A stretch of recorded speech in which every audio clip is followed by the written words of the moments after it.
And, well, maybe you've heard of him. And if you haven't heard of him, then you definitely heard of him. He is the best-selling relationship author of all time.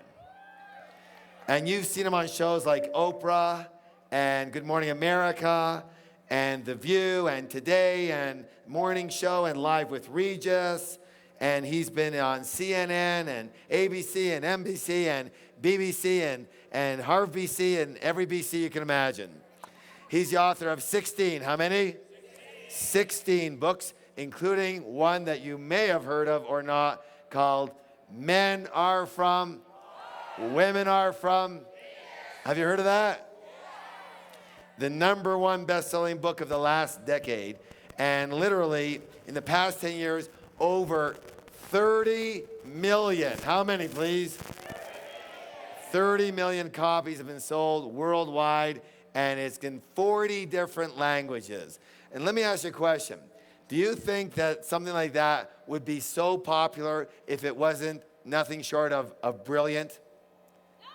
You understand what I'm saying? You know why it's popular? Because it works.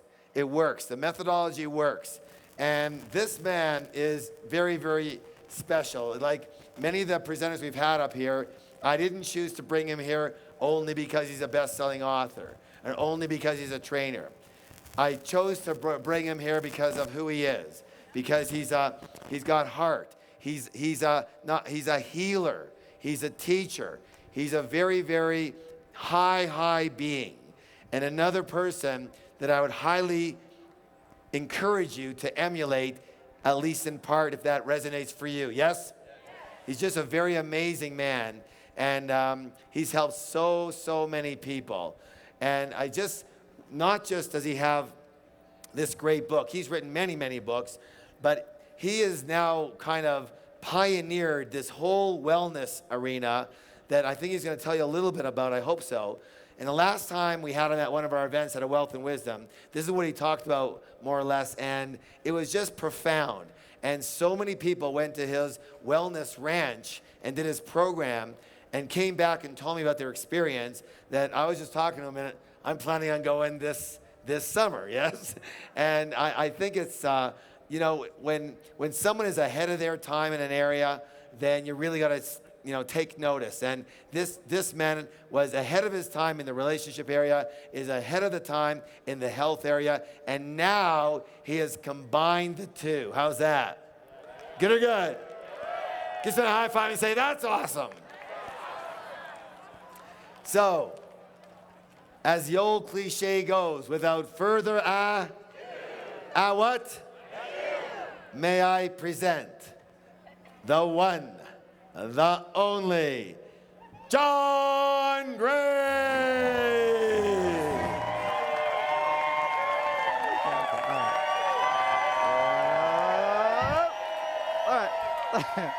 Nice try. They're loving you, man. They're loving you. Thank you very much. Thank you very much. Thank you. Thank you very much. Thank you very much. Thank you. Thank you. Thank you very much. Whoa. Thank you. Thank you. So I've been with you here this whole weekend. What an incredible event. I am so honored and having such a great time, great company. And I want you to, one of the speakers today was talking about he'd done this 40 years. And of course, I'm from Mars, so immediately I figured out how many years have I been doing it. Just like every guy in the room, as soon as you hear that my book has sold 30 million copies, what every guy thinks is, how much money do you make for every book? How many men thought that?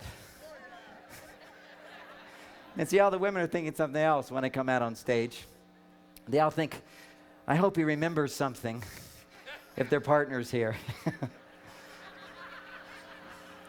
So anyway, I did my little calculation, and I've been teaching seminars for 37 years. Pretty amazing thing, teaching seminars 37 years. And I want to tell you that up until this group and the previous favorite group I did, my favorite groups were Tony Robbins, which many of us love Tony Robbins seminars. Fabulous, fabulous groups, fabulous energy. And then I was invited to Harv's, whatever it is, one of those events. And it blew my mind how spectacular you are as a group and what he does for you to help bring out the best in you. And what you've done here has just blown my mind off the charts. So you're fabulous, fabulous, fabulous. And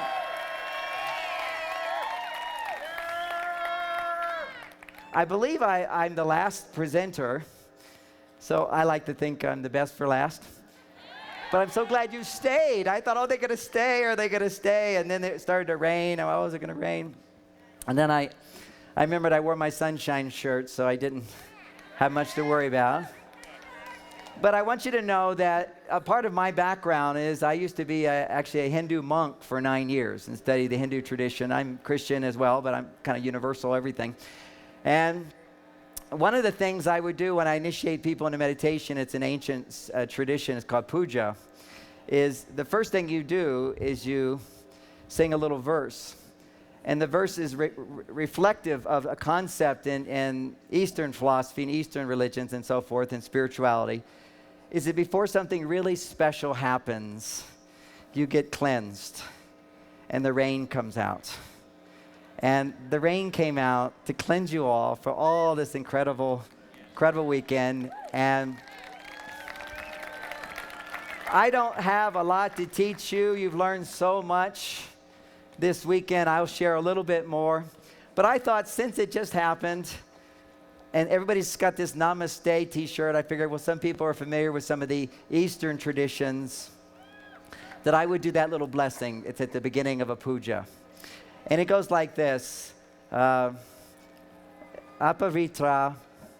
Let me tell you what it means first. It means whether pure or impure, let this blessing of water be infused with all God's angels, all divine love, all support, to awaken in you, in us, God's blessings, divine intelligence, and divine love.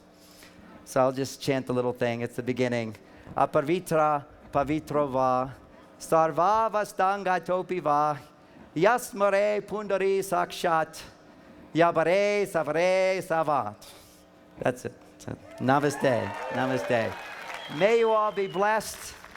I know that all blessings come when we ask and we open our hearts, but also when we put forth work, we put forth effort, we put forth commitment. And even though my understanding and my experience of success is always effortless, effort. You got to put forth effort. But when it's not effortless effort, you're just struggling. In my workshops, one of the little exercises we used to do in my ranch is we pushed my car up the hill. So we had this beautiful spa overlooking the ocean. I say, who wants to go to the spa? Everybody wants to go to the spa with hot tubs overlooking the ocean. It's kind of like a modern Esalen, but you have to wear bathing suits. Esselens, they all go naked in the hot tubs. My ranch, we let people wear bathing suits. And you get into teams, and your objective is to push the car up the hill. And everybody gets their teams, and they push the car up the hill, and afterwards we discuss everything that we learned about that. Finally, we come to the conclusion that the truth is, it was struggle. It was hard. But we were a team. We worked together. We had division of labor. We communicated. We got there. Some of us got upset because the other team beat us. All the lessons that we learned through life experiences. And then finally the lesson comes out when I point out that, and did anybody suffer and struggle? And they all suffered and struggled because it was difficult. And I said, did anybody ever think that there was a key in the ignition? And nobody ever thinks of that because I didn't tell them. But the whole time there's a key in the ignition, and anybody could have just gotten in the car, turned it on, and driven it up.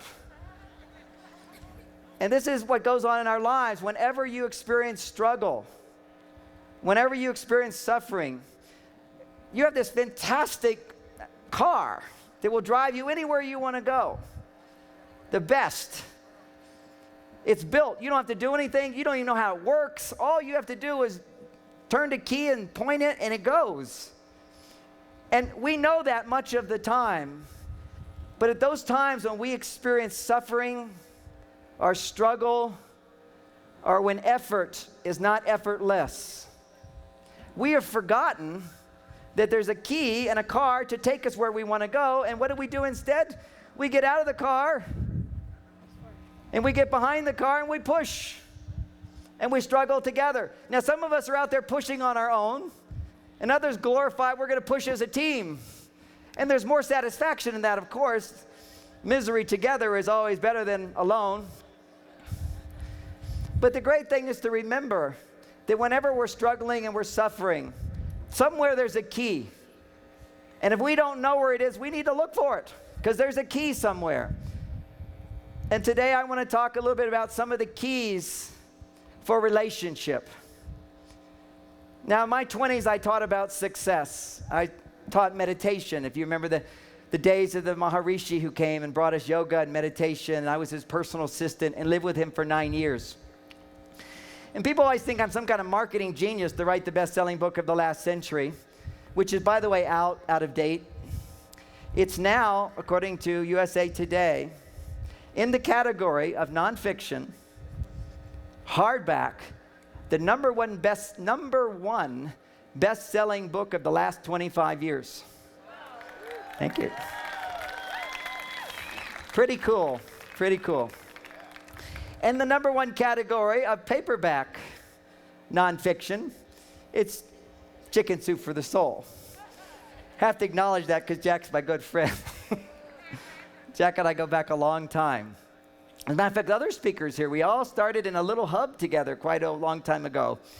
Also, Barbara DeAngelis, who gave a fabulous lecture yesterday. Give a hand for Barbara.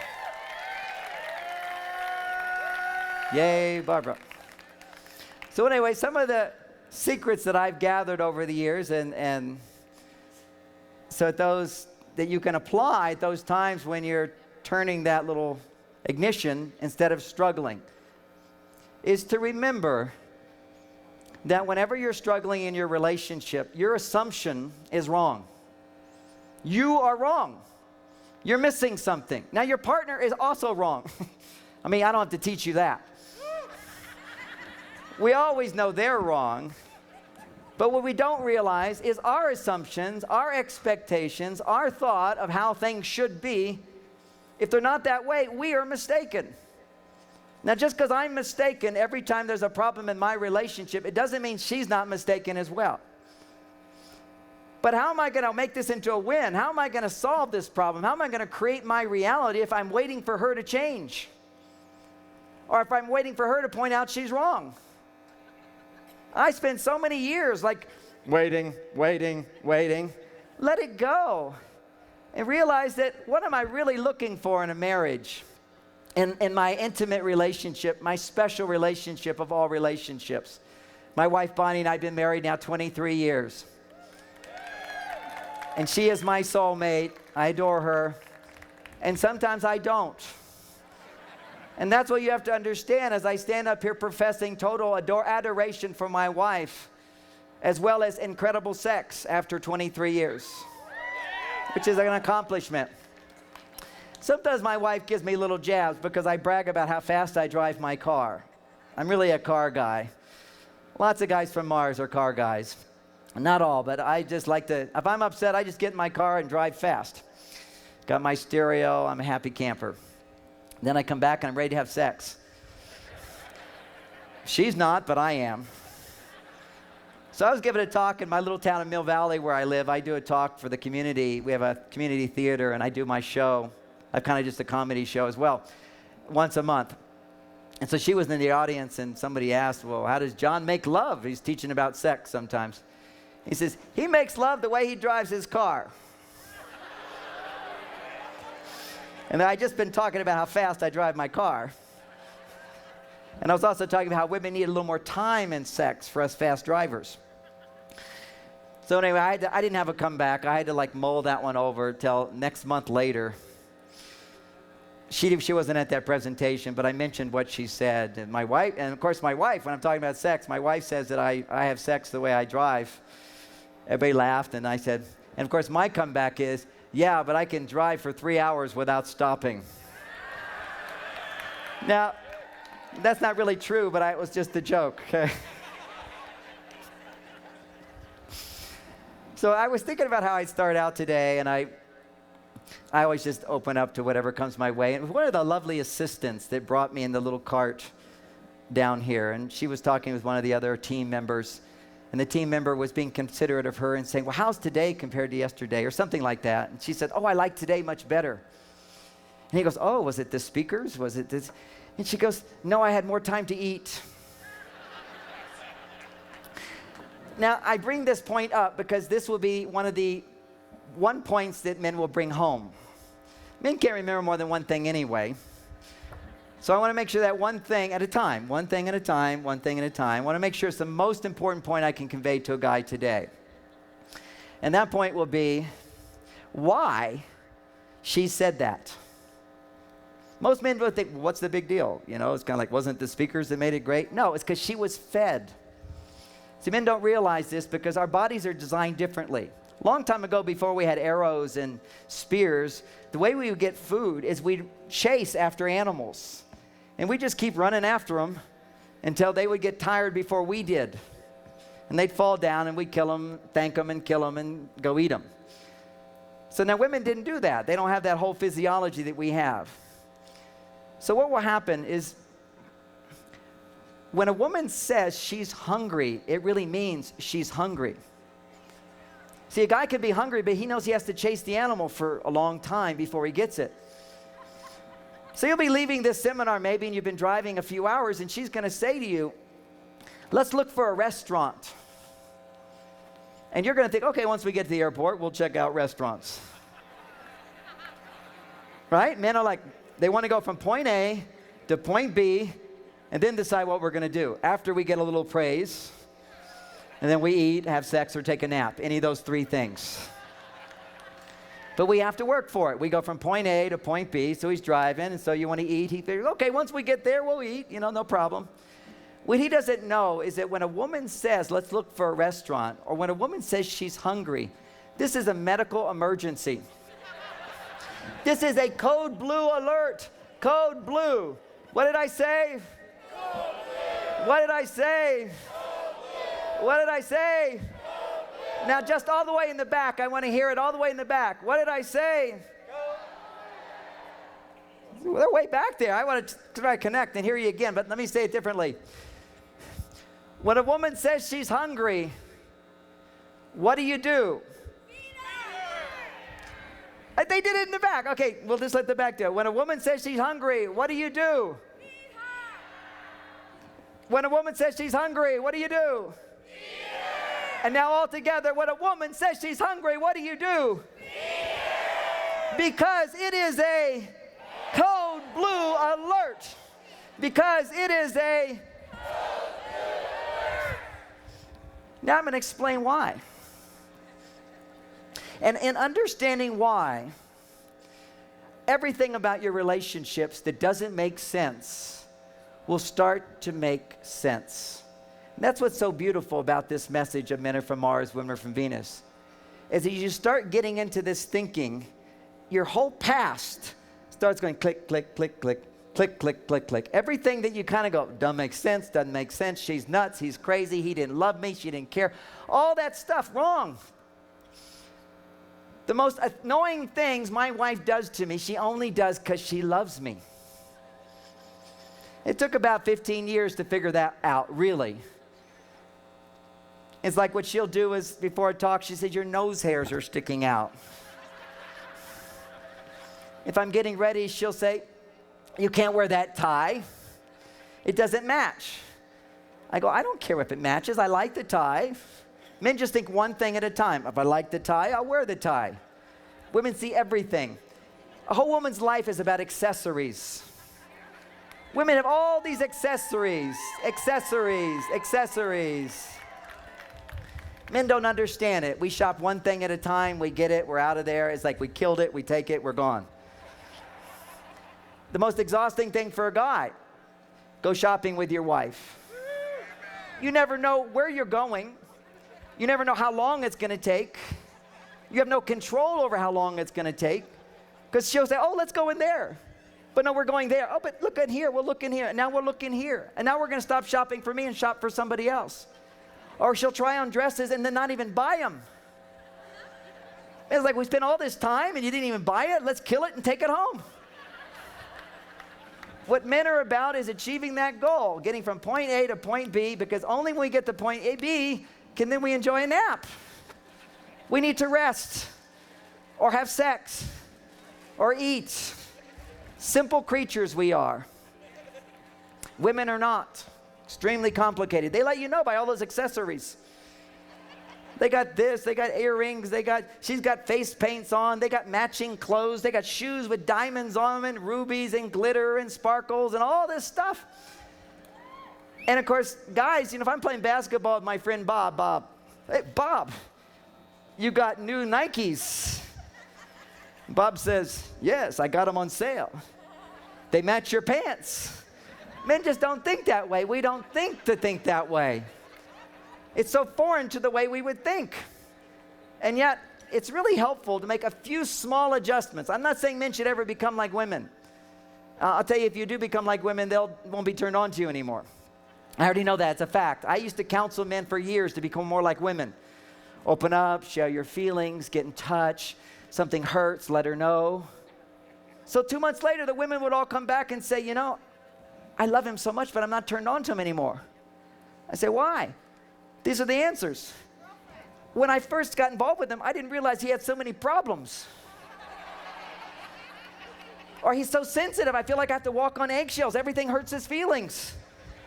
He was just being a good guy. It's like, okay, she wants me to talk about everything that hurts, so he started talking about everything that hurts. It's not that men can't share feelings and open up, but never talk more than a woman. That's the rule, basic rule. Never talk more than a woman. In the bedroom, if she's in the mood for an orgasm, never have an orgasm first.